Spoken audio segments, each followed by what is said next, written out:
Have you ever been playing Left 4 Dead and noticed something strange? Well, in today's video, I have yet another unsolved mystery for y'all to enjoy. Thank you guys for the love and support on this series. I plan to make one giant video in the future, so stay tuned for that. As always, you can join my public Discord using the link in the description and pinned comment, and if we hit 1,000 likes on today's video, I'll be posting some spooky, scary bunny pics. So beware, they might be too scary even for you guys. Thank you so much for supporting me, and with all those distractions out of the way, let's begin.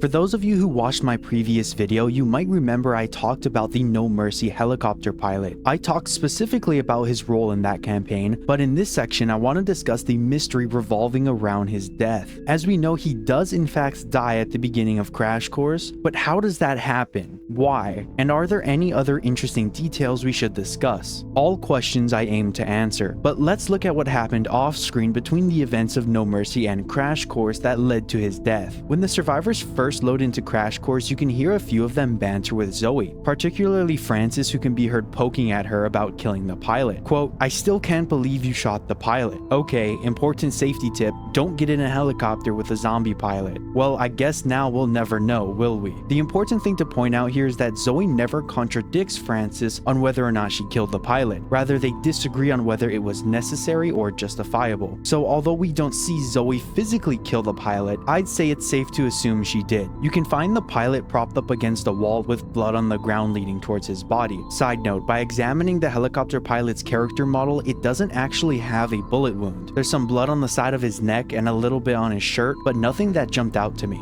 The fact that the pilot is even propped up against a wall in the first place is a bit odd. Think about it like this: if the entire group of survivors thought he was infected, there'd be no reason to drag his body out of the burning wreckage, but instead we see him here. What I believe happened is that Zoe was the one who recognized he was turning, taking action by shooting him, thus killing him. However, the rest of the survivors didn't realize anything was wrong, which is proven by Francis's questioning on whether or not the pilot actually turned. The other survivors removed the pilot out of the helicopter in an effort to see if he was still alive, which explains why we find him propped up against the wall and not inside the helicopter. While they were examining him, Zoe was probably explaining her side of the story, which is why Lewis and Bill don't question her much at all. Whatever she said didn't really seem to convince Francis, however, as we can see by what he says. His dialogue isn't that of extreme surprise, rather unconvinced questioning, which once again aligns with the thought that she explained herself before the player takes control. Another mystery still stands. How did our pilot contract the green flu in the first place? Seeing as he turned, we can rule out him being a carrier, because if he were, him turning wouldn't make any sense. I recognize there's cut dialogue that has to do with this exact situation, and I'll get into that in a second. For the longest time, I believed our survivors were the ones that infected him, transmitting the green flu once inside the helicopter, causing him to turn. However, some cut dialogue hints at the fact that he was infected well before even coming into contact with our survivors. Now, I said this in the past, but cut dialogue shouldn't be used as canon, only things that actually make it into the final cut, but using it here and there isn't breaking canon or anything, but rather provides me with another possibility. What initially made me think our survivors were the ones that transmitted the disease was because of some dialogue in the Sacrifice comic, where the doctor directly tells them that they've been transmitting it all over. This could just be coincidental, but something I wanted to point out. What actually caused our pilot to succumb to the infection? The real explanation might remain a mystery forever.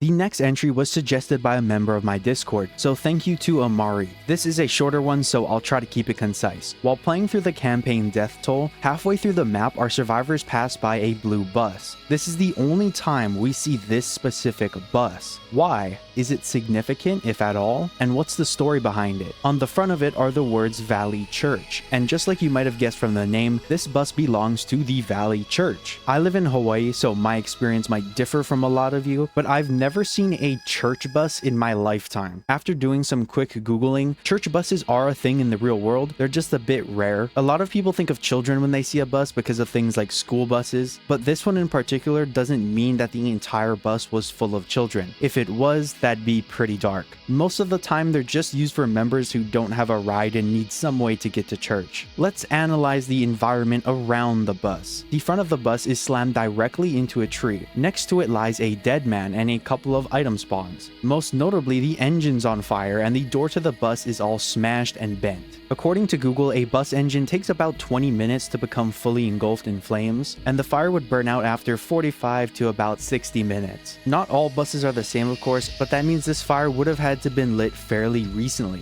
As fire can't stay lit forever, I think we all know that. There's military presence all throughout Death Toll, which is what I'll talk about in the next section, but there's a possibility that this bus was commandeered by the military for evacuation, but due to all the disrepair, I feel like that might have been unlikely. The darker theory is that members of the church were just chilling in the bus when everything went haywire, resulting in them being trapped inside. But the fire timeline along with the military in there, that kind of mixes, so who knows. Maybe there's nothing much to this bus, or maybe it played a larger role. I saw the interesting and unique model and decided to talk about it, but the real mystery behind this scene might have to remain unsolved for now.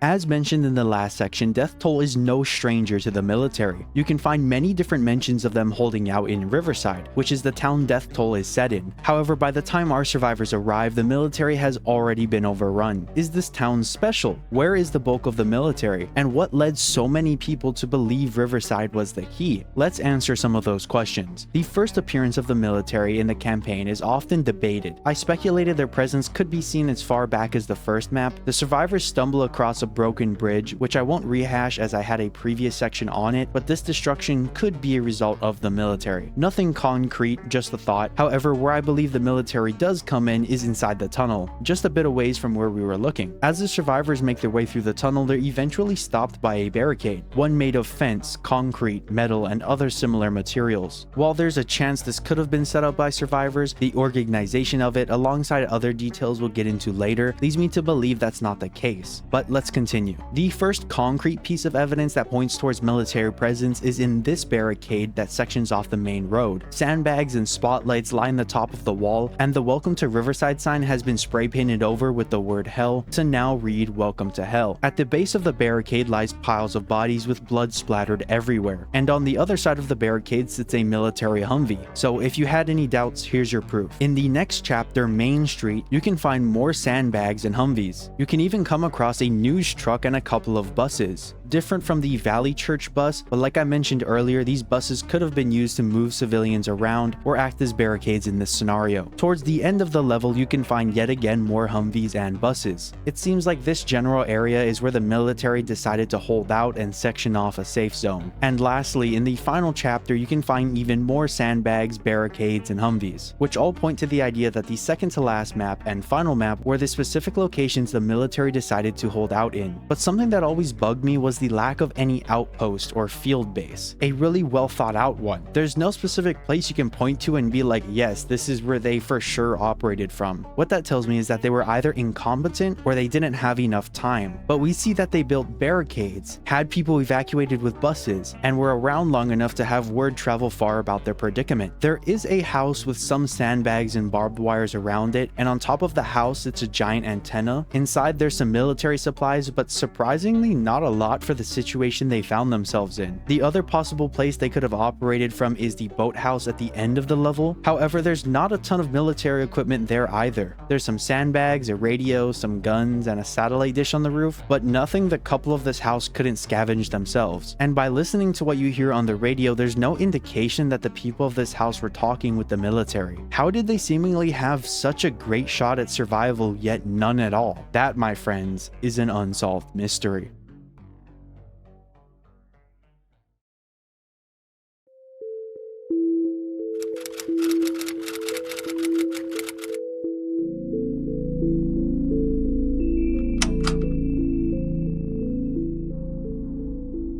This section is yet again another shorter one, so let's run right through this. This was also brought to my attention by one of my friends / Discord members, Payne, where he mentioned the CEDA zombies have a strange detail tied to them. You see, when Left 4 Dead 2 came out, the uncommon infected CEDA worker was added. In addition to their cool outfit, they have the unique ability to walk through fire unscathed, essentially becoming fireproof. But if you listen closely, when you shoot the zombies, you can sometimes hear air squeeze out of their suits, which leads me and my friends to ask, how did they get infected if their suits were airtight? Let's look into this. The first thing that came to mind was what the doctor said in the Sacrifice comic. He mentioned that the green flu is sometimes airborne and sometimes not. The part I want to focus on is that sometimes not part, because although at some points it's not airborne, it still needs some way to infect more hosts. While body fluids is the most reasonable explanation, I wouldn't be surprised if the green flu went foodborne at one point, and if a bunch of CEDA's food supply got contaminated, that would explain why so many of the workers have airtight suits on and yet are infected. Sure, I could see individuals succumbing to the infection in the normal way when they were outside their suit just to turn later, but that would be pretty hard to explain for every single individual. Another detail worth mentioning is that sometimes the suits don't make any noise, so it's not a 100% chance you hear air coming out of the suits, meaning not every CEDA worker's suit was airtight. There's a possibility it was punctured after they were infected, but my foodborne theory makes the mass amount of infected CEDA workers seem that much more believable to me. It's worth noting that I'm not saying the dead CEDA workers on the ground that you can find around the map are airtight, just the ones running at you, because the ones on the ground would have definitely had to be punctured for them to have all those wounds. It's also worth pointing out that there's no concrete evidence of contaminated food, just circumstantial bits, but it's my personal headcanon. How did so many CEDA workers become infected? Was it their food or something else? Am I looking too deep into this? Probably, but whatever the case is, it might have to remain a mystery for now.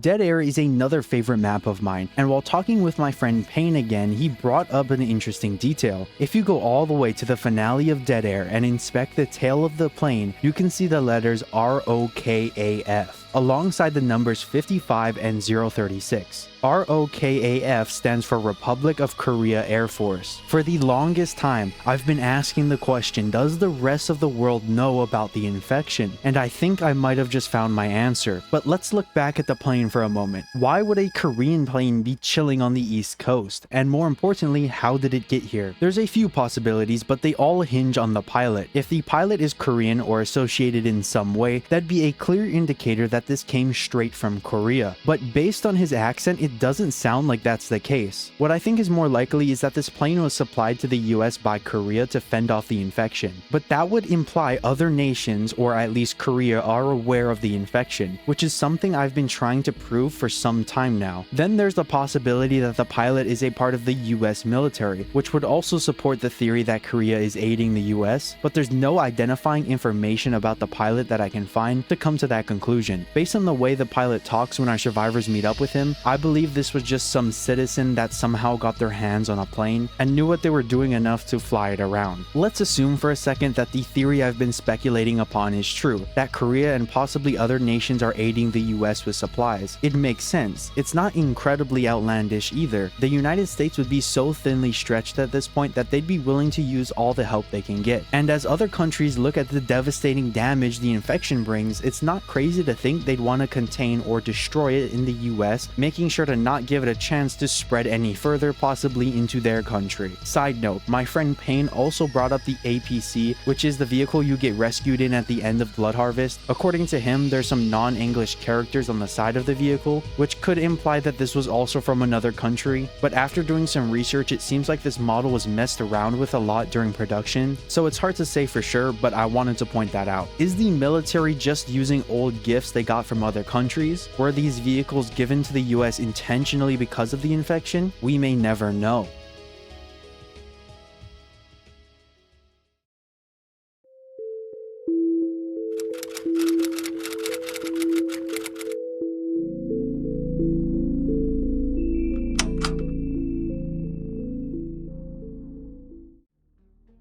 While playing through every campaign, if you look off into the distance, you might notice something strange. Sometimes the window textures can be slightly different. Instead of being off, they can be on. I noticed this the most in the campaign Dead Air. We know that these areas have access to power because many electrical items still work. But I think there's something deeper at play here. This might be another Cookie Blitz schizo moment, but hear me out. As people were hurrying out of their homes or apartment buildings, it's not crazy to believe they left the light on or accidentally hit the switch on their way out. But while exploring the out-of-bounds areas, they reminded me of this one scene from 28 Days Later. In this scene, the two main characters, Selena and Jim, noticed lights outside an apartment building at night. And as they investigated what was happening, they found a father and daughter chilling inside the building. They survived by scavenging foods out of the other rooms and would gather water by putting containers on the roof. Jumping back to Left 4 Dead, every time I see these lights on in the apartment buildings, I can't help but remember that scene. It's almost like it's burned into my mind, that some helpless family is just stuck inside their apartment building, nowhere to go, nowhere to run, just surviving. A truly horrible existence. At the end of the day, it's just a texture, but it stands as a testament to Valve's storytelling capabilities. In fact, for those of you who don't know, Left 4 Dead is heavily inspired by 28 Days Later, so I wouldn't be surprised if they added this as a slight nod to that scene. Another thing that's interesting to think about is the fact that we, the players, always assume the areas we fight through have been completely overrun, and this slight detail challenges that thought in a really nice way, where before we thought our survivors were just a couple of lone wolves, but now they might not be as alone as we thought. I might be looking too much into it, but who really knows the truth? Are those buildings empty? Are there people just chilling in there? We may never know.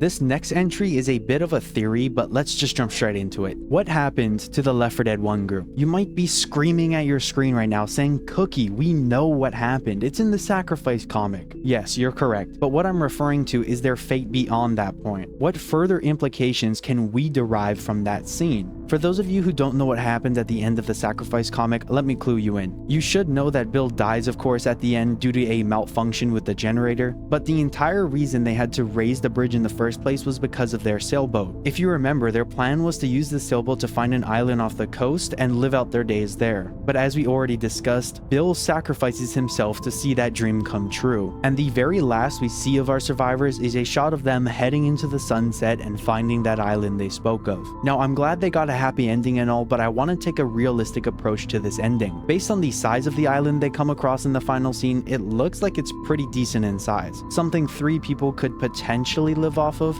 but is that it? Do you think that they really just stay on an island for the rest of their lives, just chilling until they die? Sure, they got a break after the weeks or months of fighting. At that point, are they really living though? It's gonna sound corny or cliche, but all they really have is each other. Is that enough? I personally believe something of some form would affect their plan. Either some military or other group of survivors would cause conflict, leading to some type of altercation. And I just want to make this clear, in no way am I trying to take away from Bill's sacrifice or the ending the writers set up, but if we're looking at this as if it were real life, there's bound to be something that goes wrong. They might be happy for now, but who knows what the future holds. Truly, who knows, because it doesn't seem like Valve's lazy ass is gonna get up and make another game. The true ending for the rest of the Left 4 Dead 1 survivors might remain questionable for now.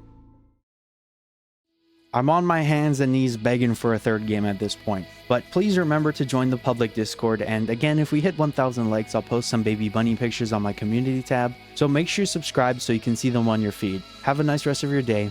Peace out.